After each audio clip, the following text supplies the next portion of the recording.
हरे कृष्णा। आप सभी वैष्णव भक्तों को सादर प्रणाम है। तो हम श्रवण कर रहे हैं नवधा भक्ति कितने प्रकार की होती है, नवधा विधि की कितनी विधि हैं और कैसे उन विधियों का पालन करें, भगवान की सेवा किस प्रकार की जाए। तो सारी जो सेवाएं होती हैं वो नवधा भक्ति के अंतर्गत ही आती हैं। तो अभी तक हमने 5 विधि का श्रवण किया है। नंबर 1 है श्रवण, नंबर 2 कीर्तन, नंबर 3 स्मरण, नंबर 4 पाद सेवन, नंबर 5 अर्चन। अब हम छठी विधि का श्रवण करेंगे, वंदन। तो चलिए चलते हैं। वंदन। हे पुरुषोत्तम, हे प्रभु, जो सर्वदा ध्यान करने योग्य है, तिरस्कार को नष्ट करने वाले हैं, समस्त मनोरथों को पूर्ण करने वाले हैं, जो तीर्थों के आधार हैं, जिन्हें शिव और ब्रह्मा सिर से नमस्कार करते हैं, और जो लोग शरणागतों की रक्षा करने में प्रवीण हैं, और जो सेवकों की विपत्ति के लिए नाशक हैं, नमस्कार करने वालों के रक्षक हैं, एवं संसार के जहाज हैं। तुम्हारे उन चरण कमलों की मैं वंदन करता हूँ। भगवान के शास्त्र वर्णित स्वरूप, भगवान के नाम, भगवान की धातु आदि की मूर्ति, चित्र अथवा मानसिक मूर्ति को शरीर अथवा मन से श्रद्धा सहित साष्टांग प्रणाम करना, या समस्त चराचर भूतों को परमात्मा का स्वरूप समझकर श्रद्धा पूर्वक शरीर या मन से प्रणाम करना, और ऐसा करते हुए भगवत प्रेम में मुग्ध होना वंदन भक्ति है। भगवान के मंदिर में जाकर श्रद्धा भक्ति पूर्वक भगवान की मूर्ति को साष्टांग प्रणाम करना, अथवा अपने अपने घरों में भगवान की प्रतिमा या चित्रपट को, भगवान के नाम को, भगवान के चरण और चरण पादुकाओं को, भगवान के तत्व, रहस्य, प्रेम, प्रभाव और भगवान की मधुर लीलाओं का जिसमें वर्णन हो, ऐसे सत्य शास्त्रों और संपूर्ण चराचर जीवों को भगवान का स्वरूप समझकर, या उनके हृदय में भगवान को स्थित समझकर नियम पूर्वक श्रद्धा भक्ति सहित व्युद्गत भाव से प्रणाम करना वंदन भक्ति के प्रकार हैं। श्रीमद् भागवत में योगीश्वर कवि कहते हैं,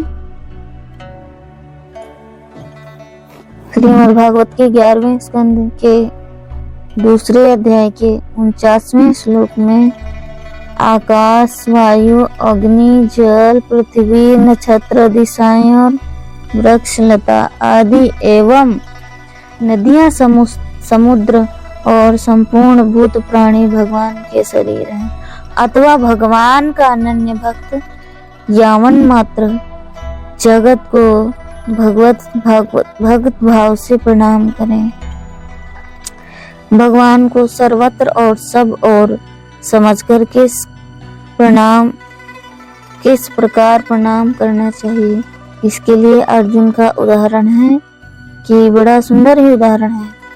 अर्जुन भगवान को नमस्कार करते हुए कहते हैं कि श्रीमद् भगवद गीता के 11वें अध्याय के 40वें श्लोक में कहते हैं, हे अनंत सामर्थ्य वाले, आपके लिए आगे से और पीछे से नमस्कार है। सर्व आत्मन, आपके लिए सब ओर से ही नमस्कार है, क्योंकि अनंत पराक्रम शक्तिशाली और सब संसार को व्याप्त किए हुए हैं, इसमें सब आप ही सर्वस्वरूप हैं। श्री तुलसीदास जी महाराज समस्त जगत को सिया राम में देखकर प्रणाम करते हैं। सिया राम माया सब जग जानी, करऊं प्रणाम जोरी जुग पानी। सिया राम माया सब जग जानी, करऊं प्रणाम जोरी जुग पानी। श्री राम जय राम, जय जय राम। श्री राम जय राम, जय जय राम। भगवान में अनन्य प्रेम होकर भगवान को प्राप्त करना इस भक्ति का उद्देश्य है। भगवान के प्यारे प्रेमी भक्तों का संग और सेवन करके उनके द्वारा भगवान की वंदन भक्ति रहस्य प्रभाव और तत्व समझने से इस वंदन भक्ति की प्राप्ति होती है। भगवान के रहस्य को समझकर उन्हें प्रणाम करने वाले सब दुखों से छूट जाता है। मनुस्मृति के वचन है, ना वासुदेव परमस्ति मंगलम, ना वासुदेव अत्परस्ति पावनम, ना वासुदेव परस्ति देवतम, तम वासुदेवम प्रणमनम सीदति। भगवान वासुदेव अधिक और कुछ मंगलमय नहीं है, वासुदेव से अधिक और कुछ पावन नहीं है, एवं वासुदेव से श्रेष्ठ और कोई आराध्य देवता नहीं है, एवं वासुदेव को नमस्कार करने वाला कभी भी दुखी नहीं होता है। तो भगवान वासुदेव को हमें प्रणाम करना चाहिए अगर दुखों से बचना है तो।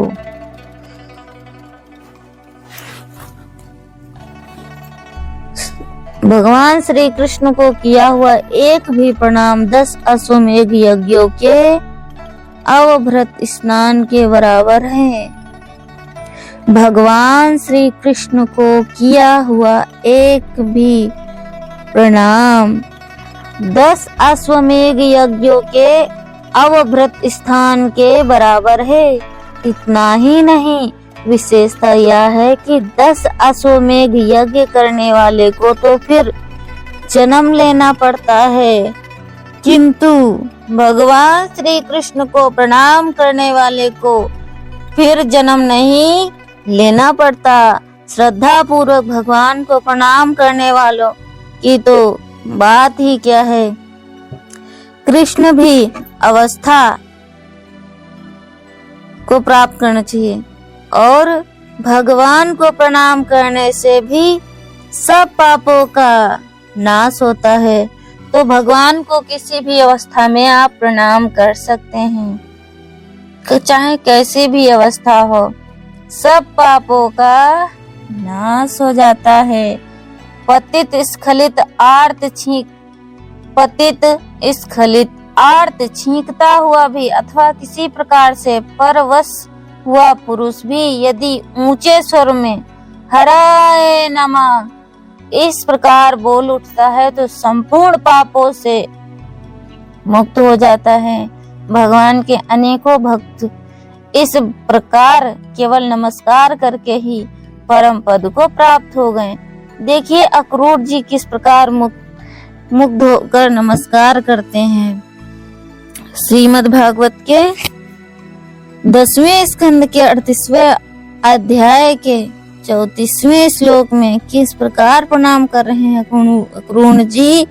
प्रेम विह्वल होकर बड़ी शीघ्रता के साथ रथ से कूदकर भगवान बलराम और श्री कृष्ण के चरणों के पास दंडवत गिर पड़े। पितामह भीष्म गदगद होकर भगवान को नमस्कार करते हैं और भगवान तत्काल ही उन्हें अपना दिव्य ज्ञान देते हुए वे सांपायन मुनि कहते हैं, जिनका मन भगवान में तन्मय हो चुका है। ऐसे भीष्म ने अनेक प्रकार से भगवान की स्तुति करने के बाद नमः कृष्णाय इतना कहकर भगवान को प्रणाम किया। तब भगवान श्री कृष्ण योग शक्ति द्वारा भीष्म की भक्ति को समझकर उसे त्रिलोक्य की भगवत स्वरूप से प्रत्यक्ष करने वाला दिव्य ज्ञान देकर चले गए। अतः श्री भगवान के प्रेम में विभोर होकर उपयुक्त प्रकार से भगवान की वंदना भक्ति करने की प्राण पर्यंत चेष्टा करनी चाहिए। तो ये थी भक्ति की 9 विधियों में से विधि। तो अब हम अगली विधि का श्रवण करेंगे। तो ये हमारी अगली विधि थी, जो भक्ति की 9 विधि हैं उसमें से वंदन विधि। तो 9 विधि